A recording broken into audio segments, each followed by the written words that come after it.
Hello, today I'm interviewing Joshua on his experiences going to a Japanese school. Now, Joshua, what time do you go to school? 8 o'clock. 8 o'clock. And do you go by yourself or on a school bus?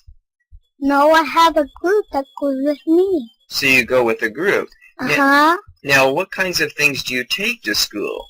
I take my Taisofuku that is gym clothes, and I take my backpack to have my books Oh, okay. and stuff like that. Okay, and what is the first thing you do when you get to school? We do kiritsu there.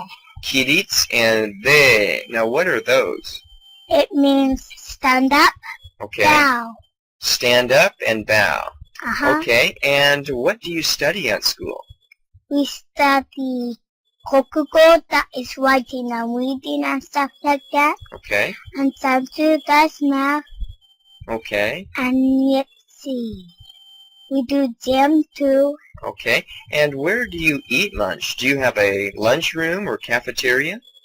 No, we eat in our classroom. You eat in your classroom? Oh, Yes. wow, that is very interesting. Now, what time do you come home from school?